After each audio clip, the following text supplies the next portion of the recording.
Обвинителството нема да истражува дали незаконски била разрешена Дамева од претседателската функција во судскиот совет затоа што минато неделната одлука нема да излезе во службен весник, откако советот вчера ја ставил вон сила. За вчерашното второ разрешување на Дамева и другите тајни одлуки на советот од обвинителството велат засега нема индиции. Одлуката која ја наведувате не беше објавена во службен весник, со што не беа предизвикани штетни последици и не беа остварени елементи на кривично дело. Во однос на другите одлуки до овој момент обвинителството нема индиции дека нивното донесување може да биде повод за кривична одговорност. Дамева очекува обвинителството да се одважи за двете незаконски одлуки за нејзино разрешување, поради тоа што на тој начин се нарушил угледот на советот и на судството, вели таа. Доколку обвинителството не преземе ништо, најави правни действија. Какви ќе одлучи, откако ќе го добие решението со кое е разрешено. Но во секој случај ќе има тужба пред управен суд.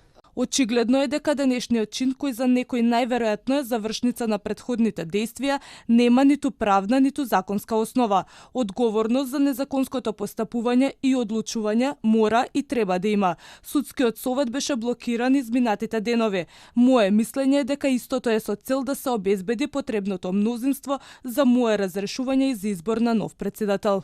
Дамева не се согласила да биде исклучена јавноста и ја напуштила седницата, па прашува: чиј интегритет се штител зад затворени врати? Дали мојот?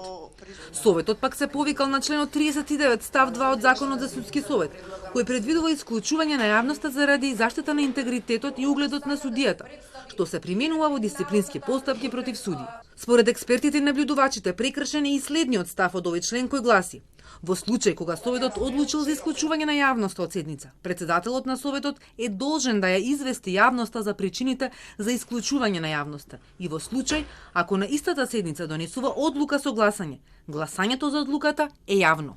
Но новинарите не беа повикани да им се објасни зошто седницата е затворена, ниту на крај кога се гласало. Новинари од 3 медиуми, меѓу кои Телма и представница на една невладина, нешто пред 13 часот и 30 минути, беа пред судскиот совет поради неофицијални информации дека сепак ќе има седница таму. Но образложението беше дека седница нема да има, туку колегиуми кои се затворени за јавност. Новинарите кои останаа таму еден час никој не ги повика, а според соопштенијата на веб страната на судскиот совет, токму во тие моменти се одвивале тајните седници. Новиот претседател на судски вчера се правдеше дека било законски нужно, иако не било транспарентно. Заради интегритет, заради заштита на личноста, јас само ќе кажам дека некои работи, нели сите работиме во некои институции или во фирми или како викаме, и сепак каде има проблеми не треба све да се изнесува надвор во однос на меѓучовечките односи. Тоа нека остане за нас. Добро е што после неколку дена го надминавме, има надеж. Но на тајните седници се носеле и одлуки, се ставила вон сила одлуката за првото разрешување на Дамева, која експертската јавност ја оцени како незаконска. Според коалицијата за правично судење и оваа одлука е спорна. Ова покренува прашање за тоа како била повлечена одлуката која формално и не беше донесена, бидејќи истата не постоеше во писмена форма, ниту пак беше јавно објавена во службен весник и дали истата во меѓувреме предизвикала некакво правно дејство. Дополнително, Законот за судски совет не предвидува постапка и можност за повлекување на одлуките, освен укинување на одлуките по претходно поднесена и уважена жалба на истите. Сашко Ѓоргиев е трет претседател на судскиот совет во последната половина година.